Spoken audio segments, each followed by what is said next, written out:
Only one tiger. Only one. The other one He ran away. ran away. Eh? This is a big world around.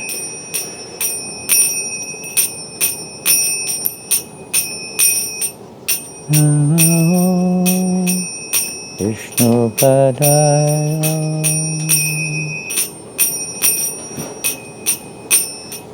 Krishna Prastaya Bhutale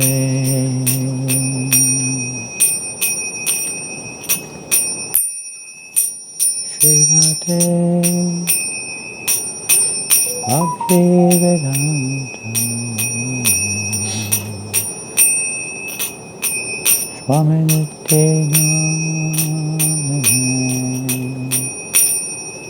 Namo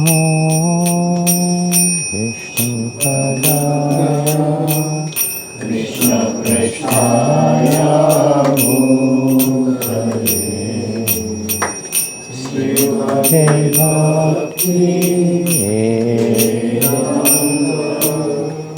Swami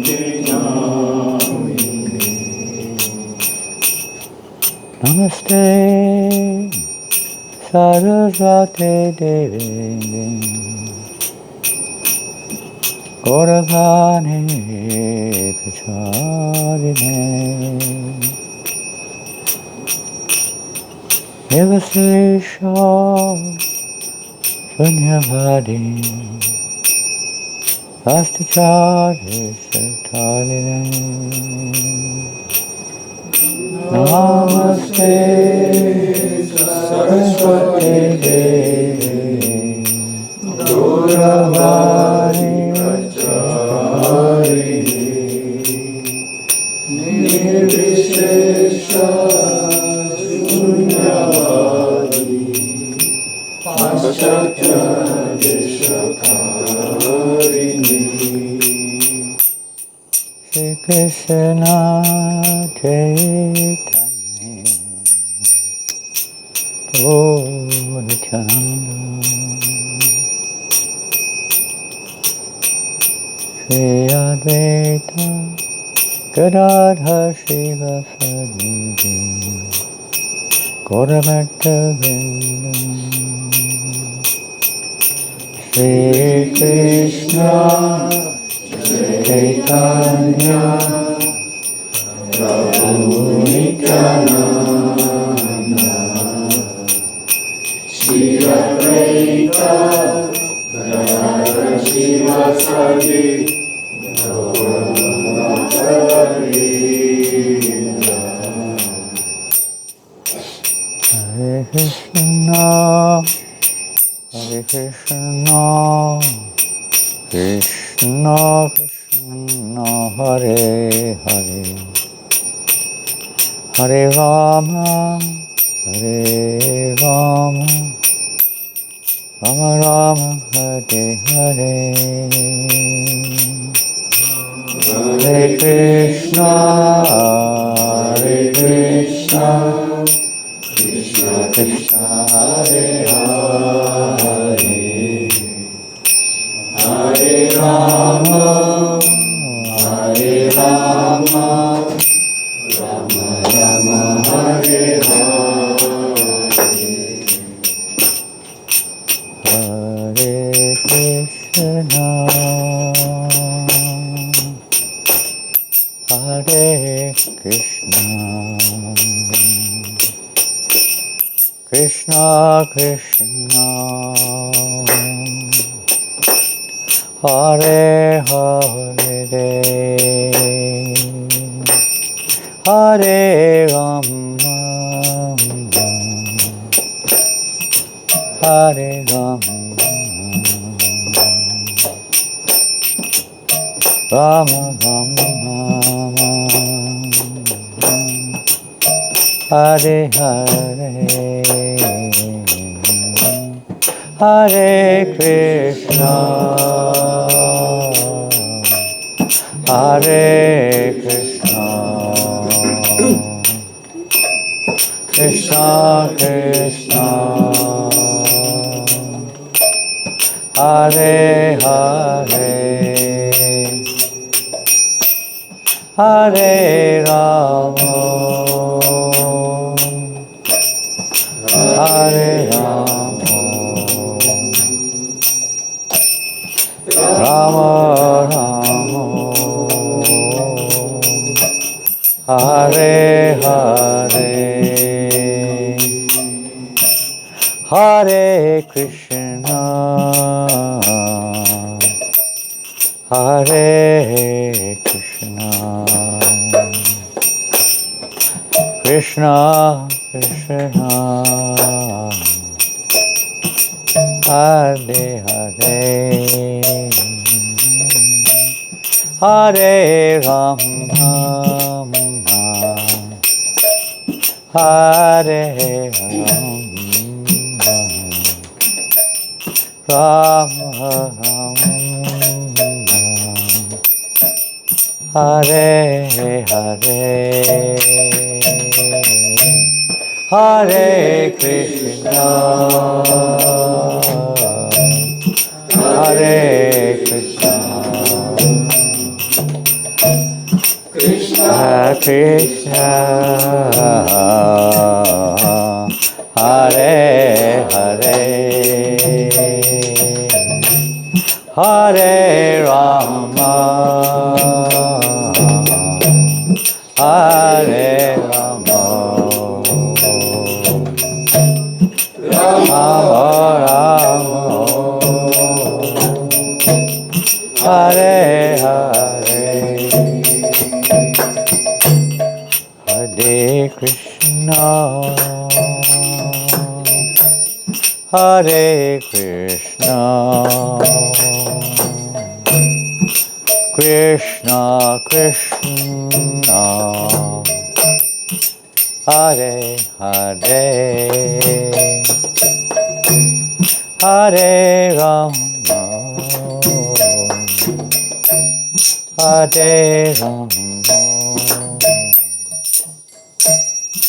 Rama Rama, Hare Hare, Hare Krishna, Hare Krishna, Krishna Krishna, Hare Hare, Hare Rama, Hare Rama, Rama Rama, Hare Hare, Hare Krishna, Hare Krishna, Krishna Krishna, Hare Hare, Hare Rama, Hare Rama, Rama Rama, Hare Hare, Hare Krishna, Hare Krishna, Krishna Krishna, Hare Hare, Hare Rama, Hare Rama, Rama Rama, Hare Hare,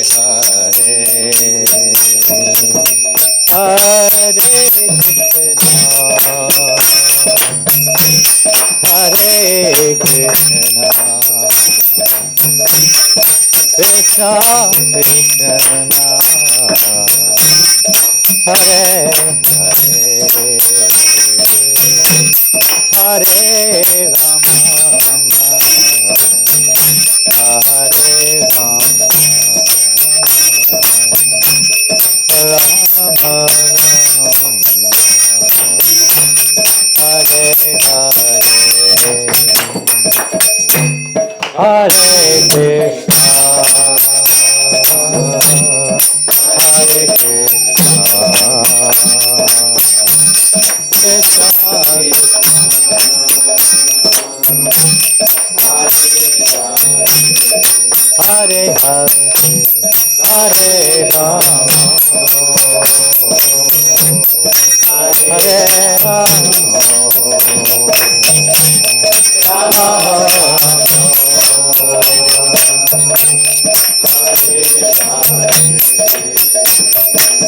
Hare Krishna, Hare Krishna,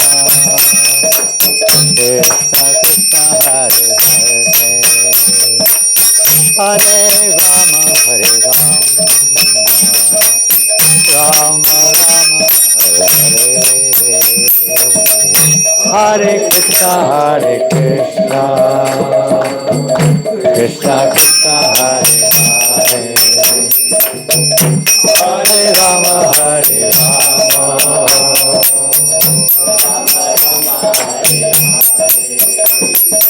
Hare Krishna,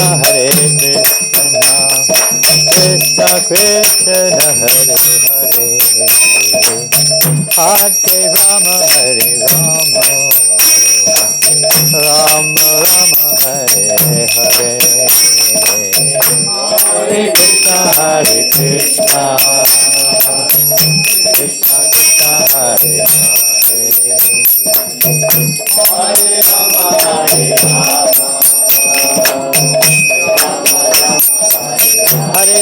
Hare Krishna, Krishna Krishna, Hare Hare, Hare Rama, Rama Rama, Hare Hare, Krishna Krishna, Hare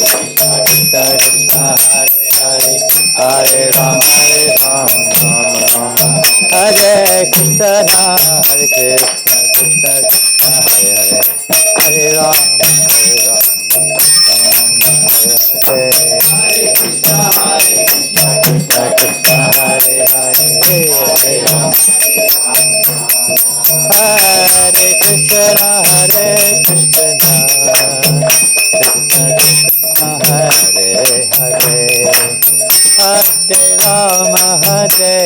Rama, Rama Rama, Hare Hare, Krishna Krishna, Hare Hare, Hare Rama, Hare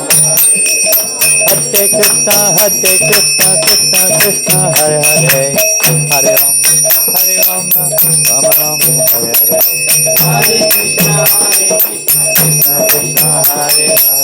Krishna, Hare Hare, Hare Krishna, Krishna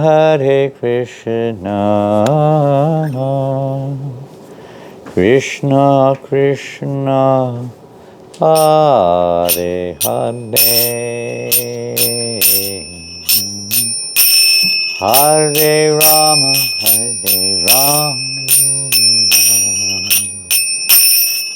Rama Rama, Hare Hare, Hare Krishna, Krishna Krishna, Hare Hare, Hare Rama, Hare Krishna, Krishna Krishna, Hare Hare, Hare Rama, Rama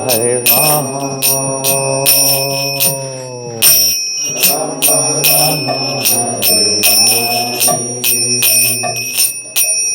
Hare Hare, Hare Krishna, Krishna Krishna, Hare Hare, Hare Rama, Rama Rama, Hare Krishna, Krishna Krishna, Hare Hare, Hare Rama, Rama Rama, Hare Hare, Hare Krishna, Krishna Krishna, Hare Hare, Hare Rama,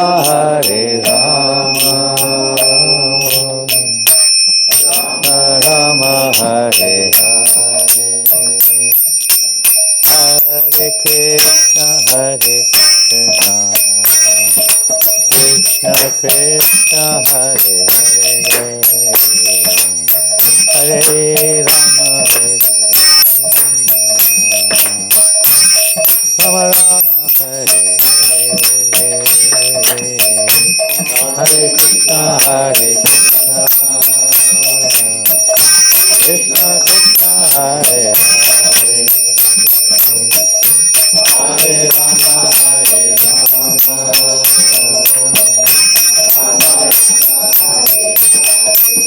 Hare Krishna, Hare Krishna, Krishna Krishna, Hare Hare, Hare Rama, Hare Rama, Rama Hare Hare, Hare Krishna, Krishna Krishna, Hare Hare.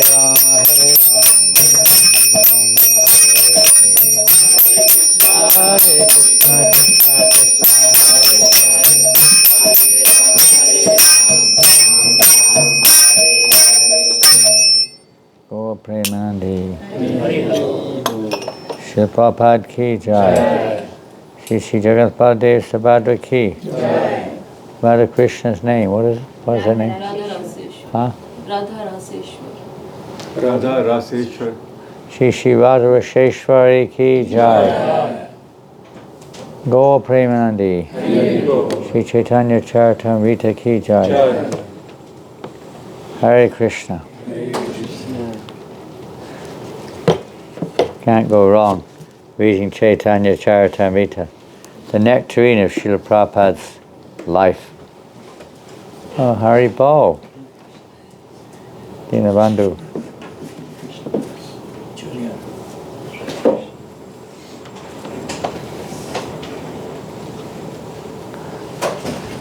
Ah, Hari Bol. Hari Bol Janava. Hare Krishna Nitai. Hari Bol. You got your Sunday best on today.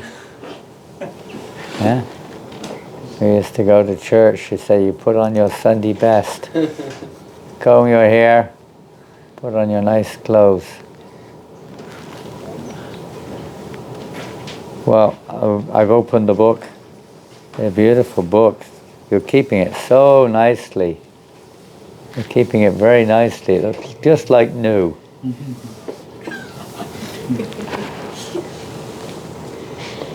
Isn't it? And we all know. But at least the book's in the house. And just by its presence there, it has beneficial effects. Non-different. Non-different than Lord Chaitanya. Okay. We're reading from the 12th chapter. No, it's not. It's the 17th chapter of the Madhya Lila.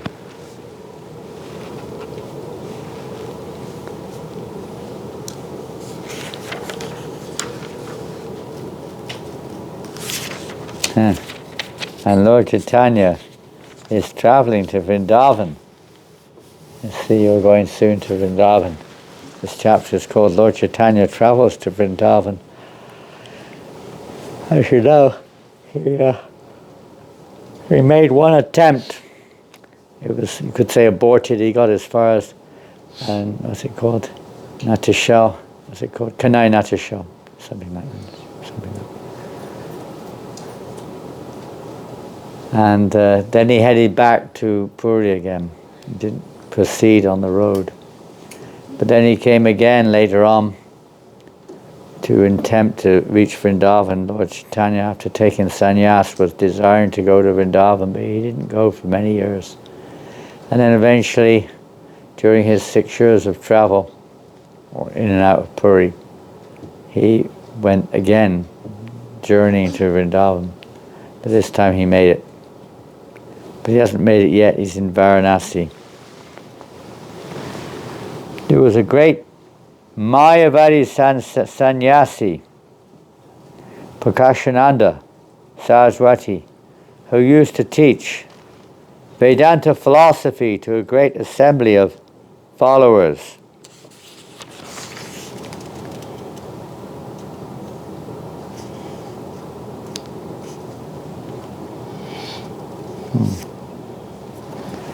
A Brahmana who saw the wonderful behavior of Sri Chaitanya Mahaprabhu. Lord Chaitanya was in Varanasi dancing and chanting in ecstasy. So one Brahmin saw Lord Chaitanya. He came to Prakashananda Saraswati, who was a big Mayavadi. He was one of the chief Mayavadis in Varanasi. He came to Prakashananda Saraswati and described the Lord's characteristics. The Brahmin told Prakashananda Saraswati, there is a sannyasi who has come from Jagannath Puri, and I cannot describe his wonderful influence and glories.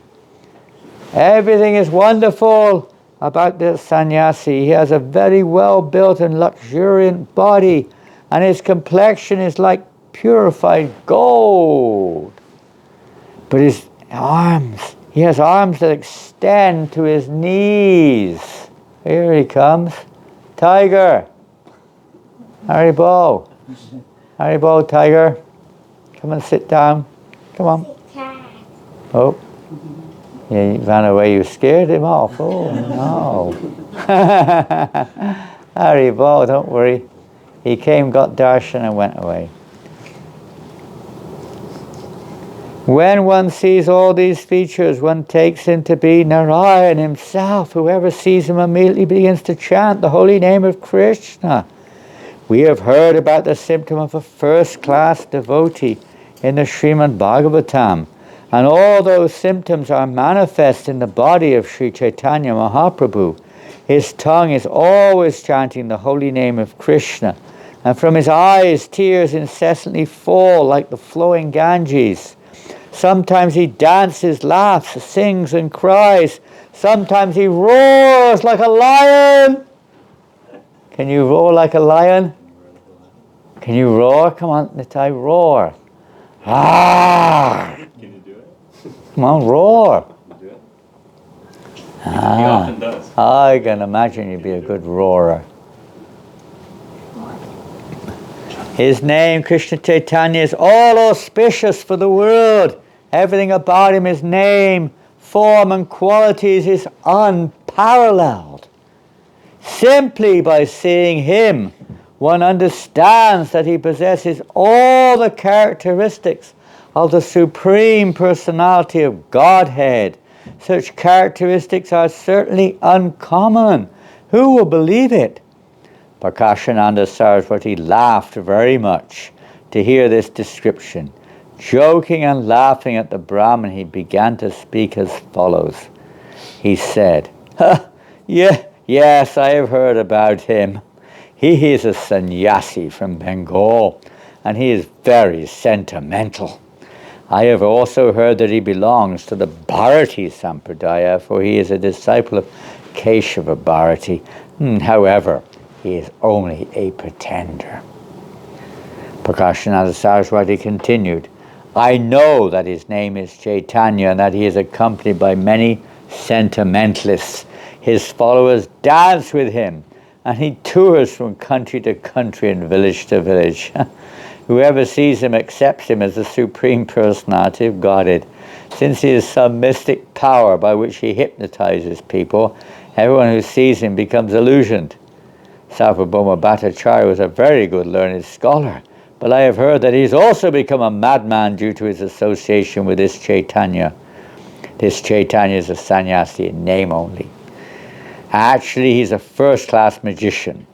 In any case, his sentimentalism cannot be very much in demand here in Kashi. Do not go to see Chaitanya. Just continue and hear Vedanta. If you associate with upstarts, you will be lost in this world and in the next.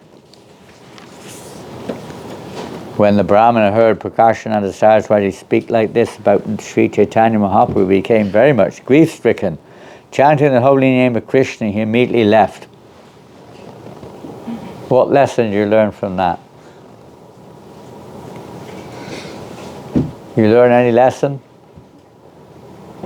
Lord Chaitanya immediately left. Oh, sorry, not Lord Chaitanya. The Brahmin immediately left. What lesson did you learn?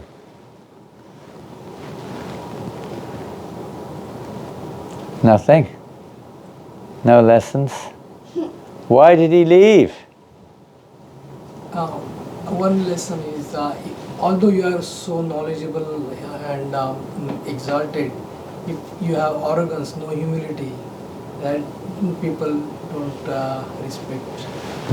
Yeah, no. And Well- then that's why he left. The Brahmin left? Well, yeah, you possibly could say that. Anything more? Blaspheming of the devotee. Blaspheming. The main reason was he heard blasphemy. This Prakrishnanda Saraswati was blaspheming Lord Chaitanya. That's why he left. When you hear blasphemy of a Vaishnava, you should not stay there. Criticism, unnecessary blasphemy, whatever it is. You may be discussing for the welfare of a Vaishnava sometimes, but when there's a negative blasphemy or, for no value other than to make them belittled, Especially in this case, he's not, in other case, sometimes maybe, the Vaishnava may not have all good qualities, but Lord Chaitanya is the reservoir of all good qualities. But even if not, still one should never hear the blasphemy of a Vaishnava. So the result of that, you may know the pastime of Haridas Thakur, when he was in the court of the Nawab, and when he was being tried. He was a Muslim by birth, so for becoming what they thought was a Hindu. Are you a Hindu? Are you a Hindu? Not sure. Is he a Hindu? Who? Who? You. Are you a Hindu? Are you a Hindu? I am not. You are not. Okay. Actually, none of us are Hindus. But we may be practicing the religion of Hinduism. Ultimately, we're not Hindus.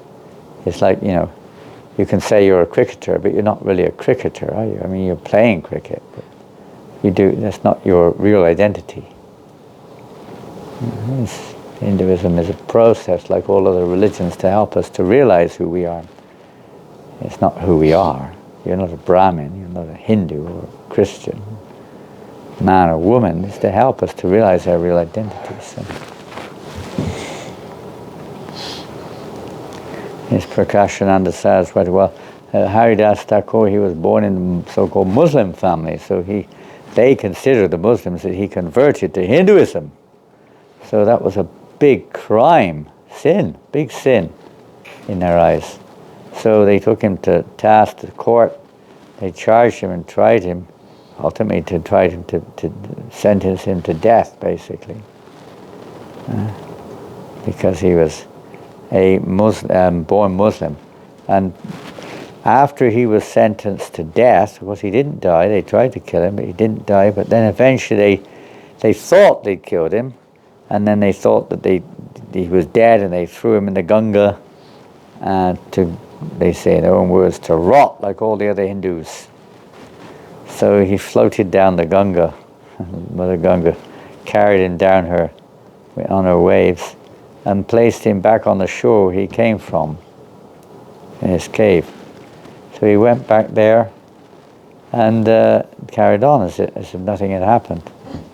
And then many Brahmins gathered and heard what has happened. They came to see him. They were amazed to see him, so totally undeterred, uninjured, everything. And they asked him, well, you're such a great Vaishnava, you're obviously a Bhagavat, the topmost devotee, but we can't understand, why did you have to go through the ordeal of being beaten and whipped in all these marketplaces, practically to death? And Haridas Thakur said, I got off very lightly.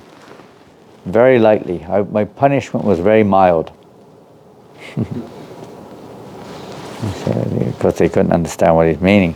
He said, because I heard blasphemy in the court of the Nawab, and I just probably couldn't move anyway. He was basically under arrest. But he said, I heard the blasphemy, I didn't go away. So what do you do when you hear blasphemy? That's one thing. What else are you supposed to do? What do? You roll on the floor. What do? Roar like a tiger. What do you do when you hear blasphemy? That's one thing, you close your ears. You don't hear it. What else? You go away like that, don't hear it. What else? What's the first thing you're supposed to do? Cut the tongue. Cut out their tongue. So you can probably do that in America. You're allowed to carry knives, is it? I don't know. No? But that doesn't mean literal. It's like, you hear Prabhupada say so many times, you will kill the demons or something. It means change their mentality. That's the meaning.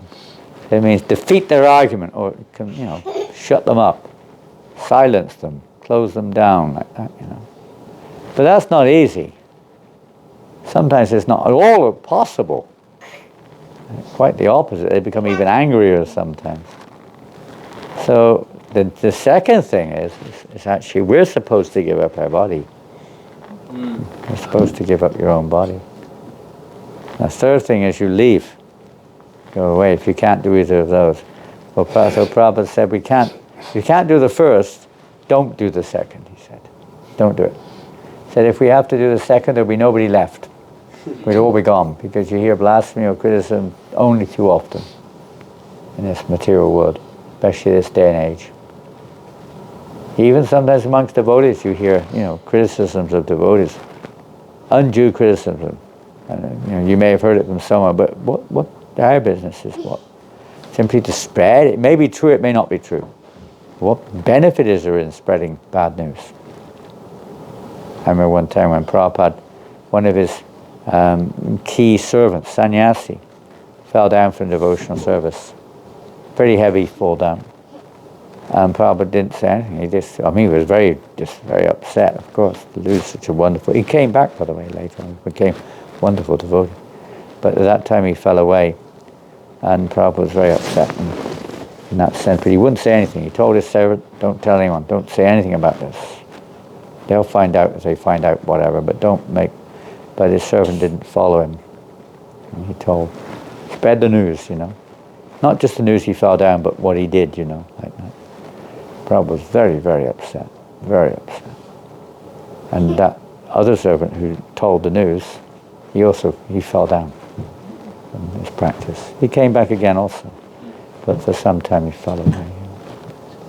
So, it's not our business. I know we do it. It's one of the main blocks on our path, this gossip.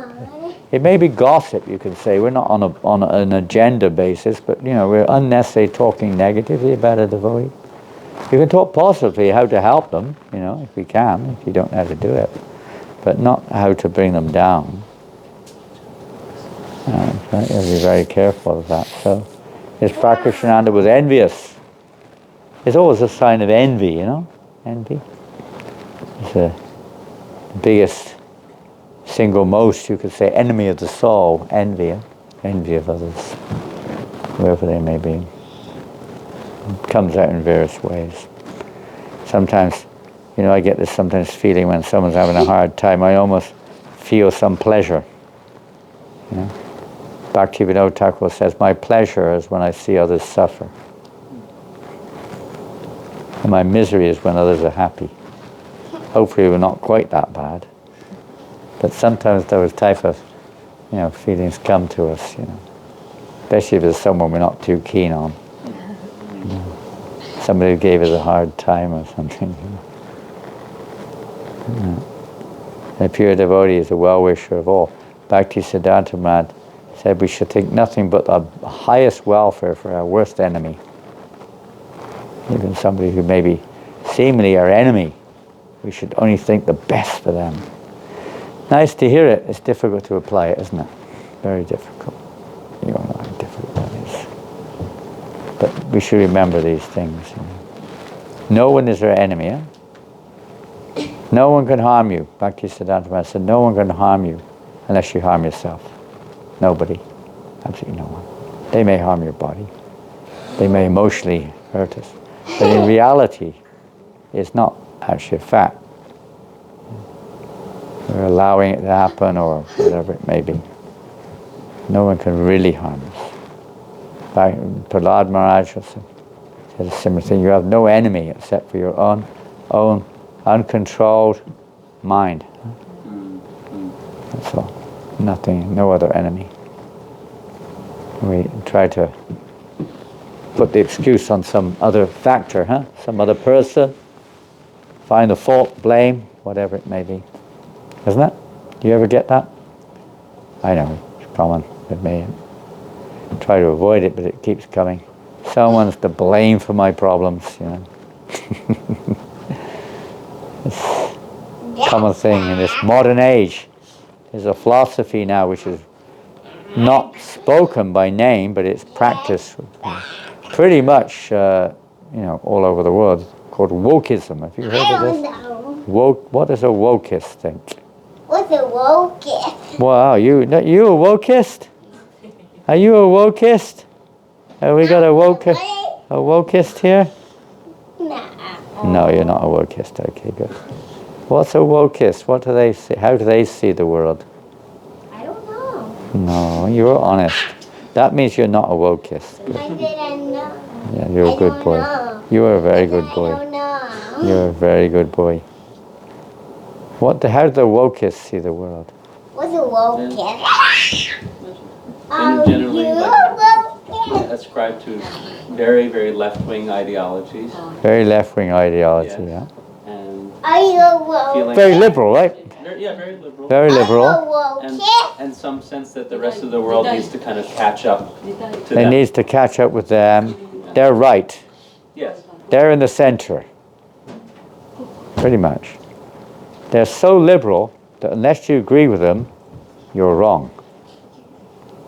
It's a complete contradiction. Yeah. Liberal means you have to accept what others feel, say, do, what. But they don't accept anything that anyone else says, basically. It's all about what's happening. He's gone to catch the tiger. He's gone to catch the tiger. Watch out, tiger, be careful.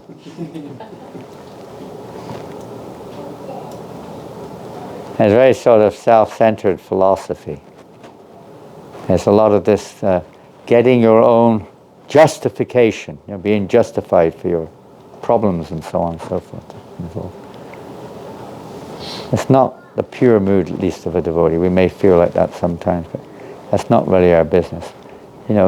It's not everyone, of course, but it's a common factor that you look back to try to get, something way back there, get your own back on that person. They caused me so much trouble, and so on. And then you feel good. I'm justified. This is another major block in our spiritual life. Blaming others, trying to get self-justification, and whatever, like this. So he heard blasphemy, and the Brahmin was very sad, so he left the place quickly. When the mind of the Brahmin was already purified by his seeing the Supreme Personality of Godhead, Sri Chaitanya Mahaprabhu. He therefore went to Sri Chaitanya Mahaprabhu and described what had taken place before the Mayavadi sannyasi Prakashananda. Hearing this, Sri Chaitanya Mahaprabhu mildly smiled. The Brahmana then spoke again to the Lord. The Brahmin said, "As soon as I uttered your name before him, he immediately confirmed the fact that he knew your name. While finding fault with you, he uttered your name 3 times, saying Chaitanya, Chaitanya, Chaitanya. Although he spoke your name 3 times, he did not utter the name Krishna, because he uttered your name in contempt. I was very much aggrieved. Why could Prakashananda not utter the name Krishna and Hari? He chanted the name Chaitanya thrice. As far as I am concerned, simply by seeing you, I am moved to chant the holy name Krishna and Hari." Chaitanya Mahaprabhu replied, "The Mayavadi impersonalists are great offenders unto Lord Krishna. Therefore they simply utter the words Brahman, Atma and Chaitanya." Sri Krishna Chaitanya Mahaprabhu. Some ways, maybe you could say this. Lord Chaitanya is showing mercy to everyone. At least they mention his name. Because they are offenders unto Krishna, the Supreme Personality of Godhead, who is identical with his holy name, the holy name Krishna does not manifest in their mouths. Open. Of course, that's another, I mean, that's an extreme case here, you could say. It absolutely doesn't manifest because he's out and out offender. The Mayavadis are impersonalists. They don't believe in that God has a name, a form, and a personality. Krishna is just, a temporary manifestation of the mode of Shuddha Sattva or something, speaking the path to liberation, or something like that. They more or less decry him as non-existing. And they have the philosophy.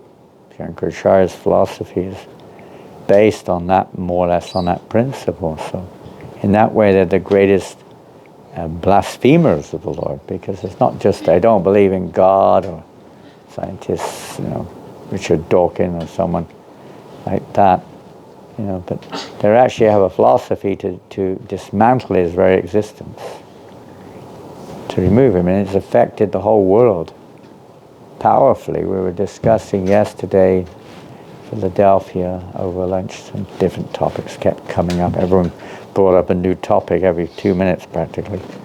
One of the topics was how when Srila Prabhupada came to the West, that was one of his main purposes, was to show the world. He said it simply to teach you what you've forgotten. Now, you can say, you can't just say God. I mean, when Prabhupada was in Butler, this time actually, 60 years ago, he was in Butler, Pennsylvania. DeVos just went there to the place here. And there were many churches, and Prabhupada was actually quite impressed by the many churches that were there. So there's a concept of God is there. There's an idea of, God is the worshipable Lord, so to speak. But they have no idea who he is. Hardly. Maybe they say something impersonal like energy, love, and then something mechanical like creator and so on. But they have no idea really what he is, or who he is, or what is my relationship with him practically. It's very vague, if anything. So that's really what Prabhupada, especially, we mentioned in the class this morning, I don't know if that devotee is here, but one devotee asked a nice question about the Krishna book this morning.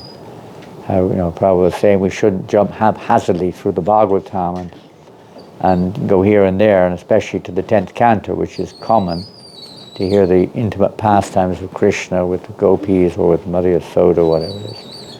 But rather we should go through it stage by stage. So the devotee asked a nice question about the Krishna book, which Prabhupada had given us, before the Bhagavatam practically.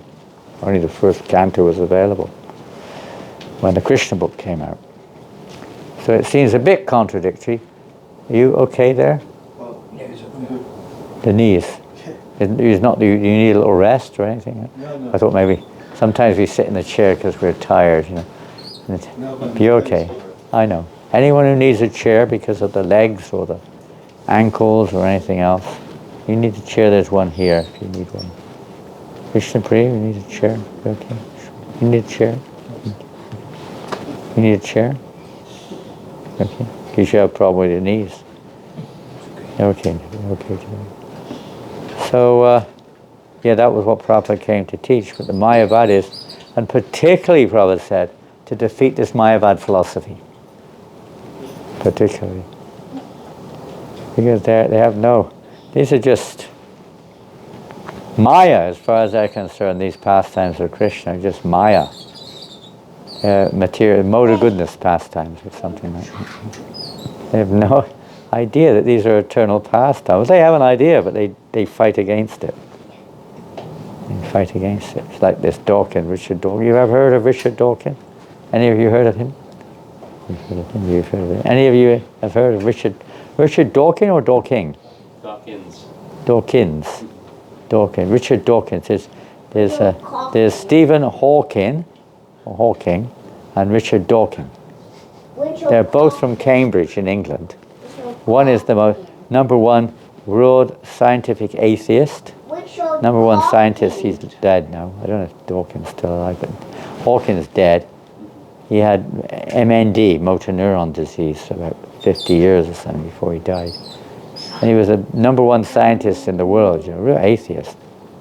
I mean, a real atheist. I don't mean atheist in the sense, he may have gone to church, he may have said, some nice things in that sense, you could say.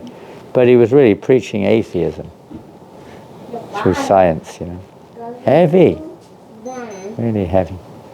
I was thinking the other day when somebody told me, amongst maybe one of you, any of you are in IT? Any IT specialists? Anyone working in IT? Say, well, you're working in IT, aren't you?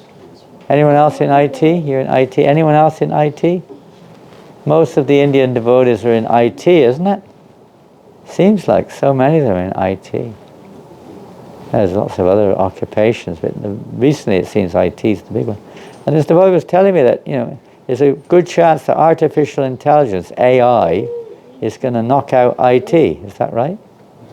AI will be removing IT. Something like that. And I don't know, but this is one thing that Stephen Hawking said. He said, this is his own so-called words. I listened to some of his quotes. He says, very soon, our technology will advance so much, we will not need human beings any longer. I'll leave that to you to analyze what that means. You can take it in different ways. But it's definitely not a very nice statement. So anyway, these things are there. And Richard Dawkins is not a scientist. What is he called? What they call him? What is it? I can't remember. He would know. Dean has left the room. He would know what he's called.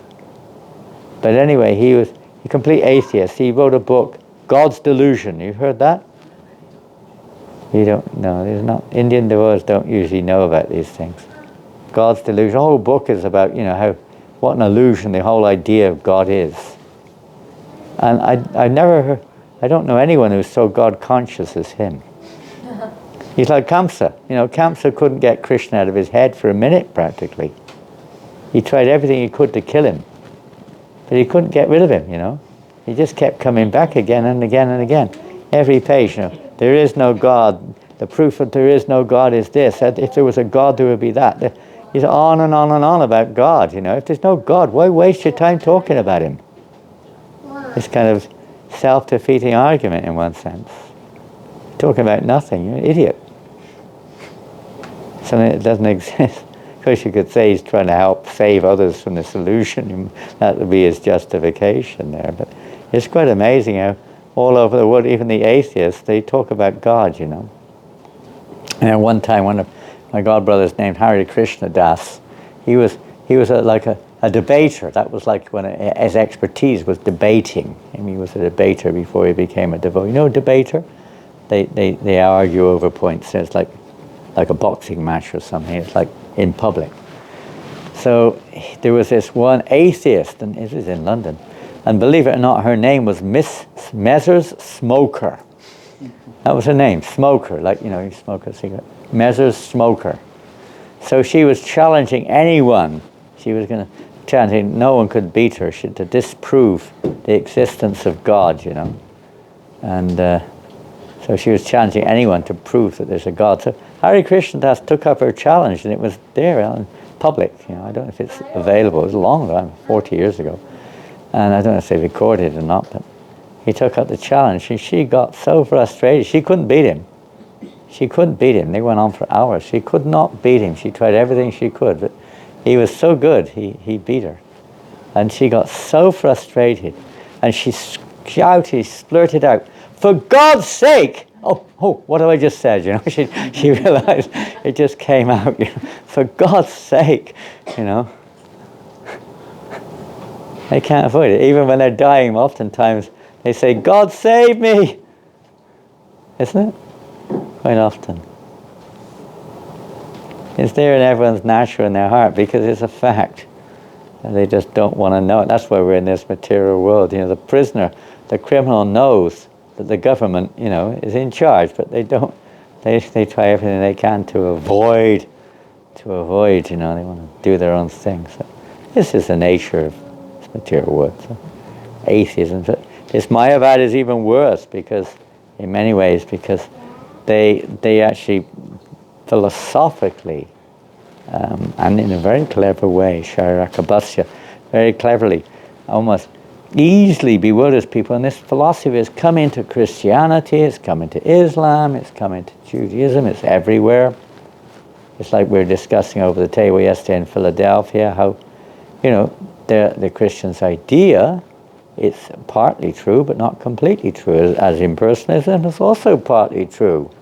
It is true that everything's Brahman. It is an aspect of the absolute truth. But they deny the Bhagavan aspect, or the localized Paramatma aspect. Yeah? We also accept everything's Brahman. The Brahmajyoti does exist. Accept that. We accept Jesus Christ as the Son of God. You see throughout the Bible, everywhere is indicated he's the Son of God. There is no mention that he's God anywhere. Nowhere at all, even in the Bible. What to speak of other writings. But because there's no concept of the actual nature of God, there's something missing. Something's missing. So that become a popular philosophy now, Jesus is God. That's not what the Bible says. Yes, he's one with God. Just that we have our Lord Chaitanya's philosophy, Chinchya Beta Beta Tattva. Everything's simultaneously one with, but different from.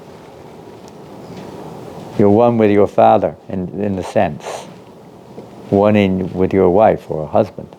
One in love, one in purpose, one in spirit. But that doesn't make you the same. You're in this room doesn't make you the room. So he's one in purpose. He's the Son of God. He's all the time praying to his Father who art in heaven. Our Father who art in heaven, not my Father, our. He's the Father of all living beings. Prabhupada said he's the Son of God, but he's the good Son of God. Right now we're not such good sons or daughters, whatever way you want to say it. We're children of God. We're not playing our part.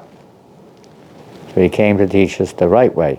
But now it's become almost a Mayavadi philosophy where they make the teacher non-different than God in every way. That he is the absolute because of a lack of knowledge. So Prabhupada came to give information about that God, about that personality, who is beyond material perception. It's true, we can't perceive him with material eyes.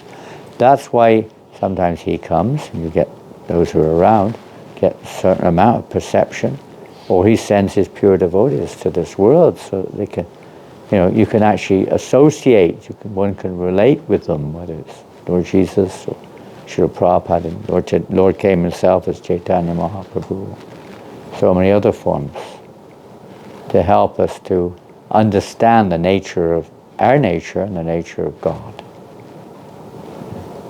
Yeah, we have to be a little purified, as it states here. Lord Chaitanya is telling the Brahmin here, because he's envious, he's a blasphemer. Therefore he cannot chant the name Krishna. We see that sometimes, isn't it? Innocent people, they can easily chant the name Krishna, can't they? Isn't it? I mean, Jivananda Prabhu goes all over the world with Harinam Ruchi, and they go to some countries, everyone chants very easily, don't they? Especially the simple people, the poorer people. Paris, the same thing. I saw one of our devotees, Yasomati, how easy they're in. He's gone to Joburg at the moment. He's preaching in Joburg, South Africa, and he's out. These Indian, no, it's going to be African ladies, easily chanting Hare Krishna. Yet somebody who's very proud, they will not chant. Sometimes even Hindus who are proud, they won't chant. They won't chant, even if you ask them. Sometimes. Yeah. But the innocent people will. You have to find a way to get Lord Chaitanya. This is a trick. One of the reasons Lord Chaitanya took sannyas from Keshava Bharati was to trick the Mayavadis, to bring them to, free them from their condition. He was, determined to give them release from their impersonalistic trap. So he's given this to all of us. We have to finish this now. But this is Lord Chaitanya's mission, to offer everyone this opportunity to understand who is God. That's why Krishna book is there. Have you got a Krishna book here? Krishna book? You've got Chaitanya Charitamrita. Have you got a Krishna book? Can someone bring it?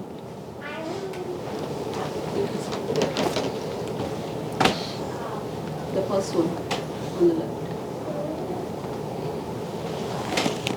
Beautiful. This is one of the older versions. This is we've had this.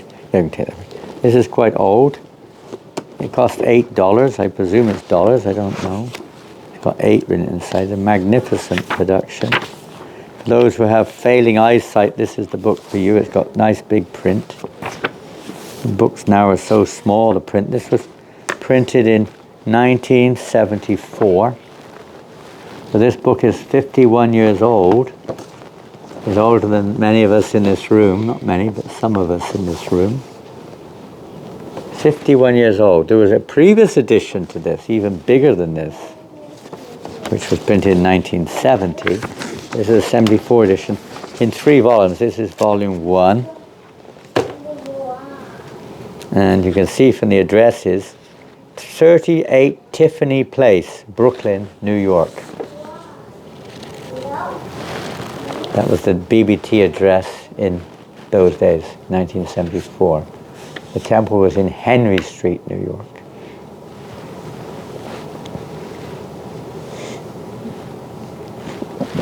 Excuse me. And the temple in London was in Bury Place. There's only 4 temples, addresses there. Printed in Japan. Prabhupada starts off you say a few words from George Harrison, kind of.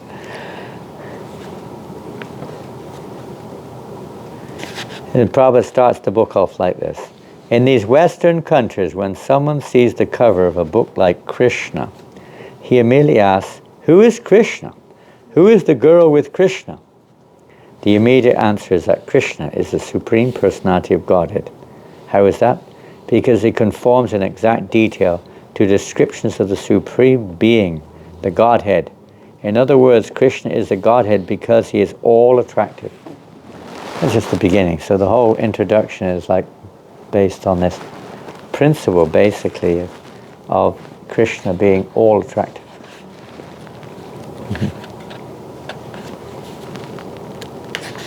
The Krishna consciousness movement is the unique gift of Lord Chaitanya to the fallen souls of this age.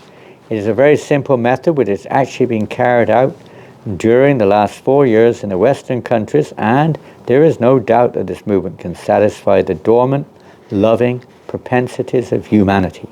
This book, Krishna, is another presentation to help the Krishna conscious movement in the Western world. This transcendental literature is published in 2 parts with profuse illustrations. People love to read various kinds of fiction to spend their time and energy. Now this tendency can be directed to Krishna. The result will be the imperishable satisfaction of the soul, both individually and collectively. It is said in the Bhagavad Gita that even a little effort expended on the path of Krishna consciousness can save one from the greatest danger. Hundreds of thousands of examples can be cited of people who have escaped the greatest dangers of life due to a slight advancement in Krishna consciousness. We therefore request everyone to take advantage of this great transcendental literature. One will find that by reading one page after another, an immense treasure of knowledge in art, science, literature, philosophy, and religion will be revealed, and ultimately, by reading this one book, Krishna, love of Godhead, will fructify. My grateful acknowledgement is due to Sriman George Harrison, now chanting Hare Krishna, for his liberal contribution of $19,000 to meet the entire cost of printing this volume. May Krishna bestow this nice boy further advancement in Krishna consciousness. Lists a few of his disciples who helped in the production of this Krishna book. And that was 1970, February 26, signed A.C. Bhaktivedanta Swami. And that was, I think, well. So please take advantage of this Krishna book. Understand that Krishna is the most personal person. Hare Krishna.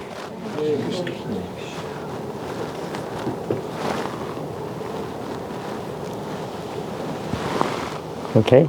You okay, Isha? I hear you're reading the first canto of Bhagavatam. Not Bhagavatam Maharaj. I'm reading Bhagavad Gita. Where's your dad?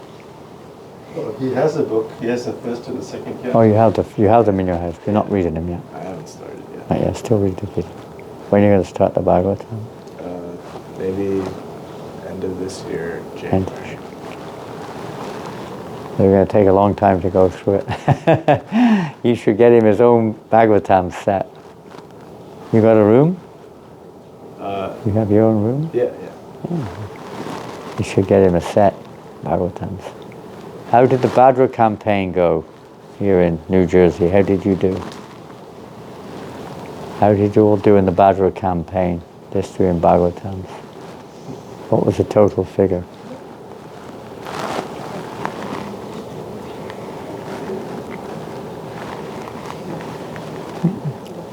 Anyone here from central New Jersey?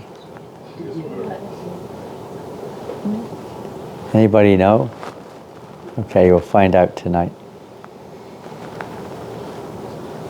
Hopefully you all took part in this Prabhupada's mission. We came to New York to distribute Bhagavatams, basically. Initially that was what he was doing, going shop to shop trying to sell Bhagavatams.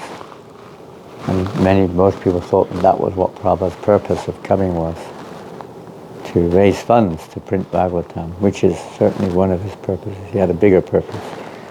But that was the foundation, or the root, the basis of his mission, to disseminate Srimad Bhagavatam.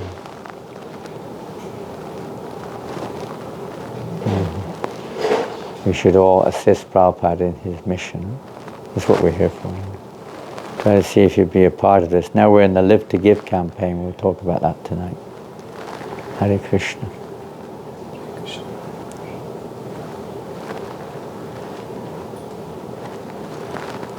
Subal, you distributed one set, I heard. I gave it to Prabhu. And Prabhu did one set, he gave it to Prabhu, and Prabhu did one set, he gave it to Prabhu, and Prabhu gave one set, he gave it back to you again. He gave it to his friend. Oh, I his friend. gave it to my friend in Houston, Texas. Oh, good. I sent it, yes. Very good. Excellent. So one set distributed there. That was the last time you told me to do so. Yeah. At least one set. Not so difficult to find somebody somewhere. You can sponsor it if they can't buy it, whatever. So much benefits there. Srimad Bhagavatam. Okay, Hare Krishna. Take prasadam now, I think. Yes, So, Jananand Goswami Maharaj. Hare Krishna.